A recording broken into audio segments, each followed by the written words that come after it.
So, you guys got any other scars you want to share with us? What do you think?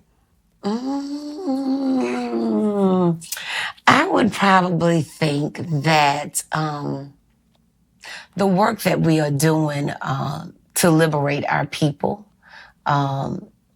it can be overwhelming. And I think that it is a constant balancing act to go inside of prisons, hear the doors close, to feel it all over again when you are hopelessly trapped in this maze of incarceration yourself. And so each time you have that experience, each time we come and do an interview and share our story, we have to go back into what transpired with us. And it doesn't make it as the time moves, it doesn't make it any easier to relive it in each moment. So for us, I think often when you have your story told or you see people who've gone through something and they share that tragedy in their life, they really, I think the audience should really give credit to people who are willing to share their trauma, because you have to relive it, and you relive it because you're hopeful that it helps someone else. Okay. That is what I'm talking about. So much in the same way that we were, talking about how it is that we've gleaned from the trauma and the scars of Nelson and Winnie as a couple. We're hopeful that your viewing audience will also glean from, our scars, in a way that will help them navigate, just some of the irky parts of life. You know what I'm saying? That are surely going to come. Enslavement of people is real. Yeah. But I'm going to take you back. We were talking about phone calls and Rob using star 69 and three-way calling to solidify our love. But I'm going to have to let him tell you about how I used the phone call and reached him on a tugboat in the middle of the ocean. Yeah.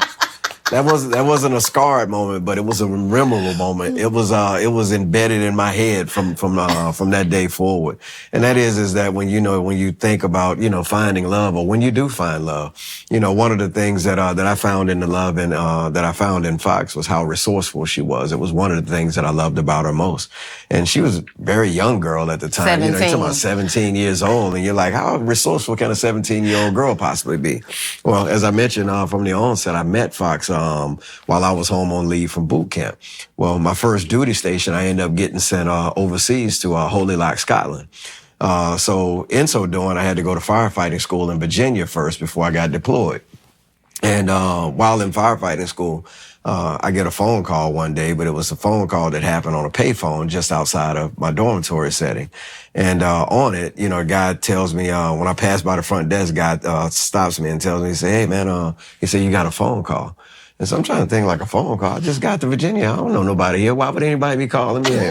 And if you ever been to Norfolk, Virginia, on the naval base that's there, I mean, this place is huge. This place is like big as Manhattan, And I'm like, why would it? Well, maybe he got it messed up. So I get to the phone. It comes out. It was actually her. And I'm like, how did you find me here? I don't even know the number here. I had my McDonald's paycheck to give me some quarters. And I kept calling until I got the number for him. But that was the small part of it all. I left there after completing firefighting school and got deployed, like I said, to Holy Loch, Scotland. And one day sitting out I had been ordered to a tugboat to go work a tugboat that was that manned up alongside a submarine tender in Holy Loch.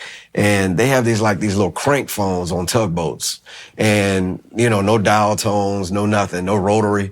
And all of a sudden it goes off one day while we're sitting there. It was like early in the morning. It's like 7 o'clock before we got ready for work call. And the thing goes off, like, and everybody in the room is kind of like looking around, like, what is that?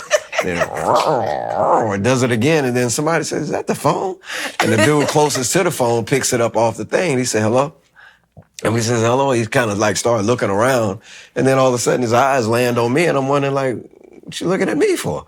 So I'm thinking maybe it's the captain up top calling down saying, y'all need to clean up, get it together, because work call is about to happen or something, But we all sitting there, and then all of a sudden he say, hey, Rich, he says, it's for you.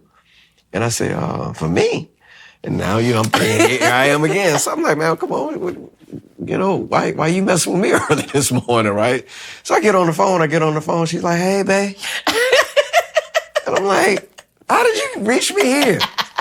Man, this woman had called. I don't know how she ended up doing it, but I think because she may have had my social security number, and I'm not even sure how she got it. I don't know if she got it from my dog this tag guy trying to or where she recruit got me it. into the active duty of the Navy. I was like, okay, yeah, I'll think about it, but I gotta call my fiance and talk to him about it first. So that's how I got a call all the way to Scotland. He went and found the number, and then he said, you can reach him here.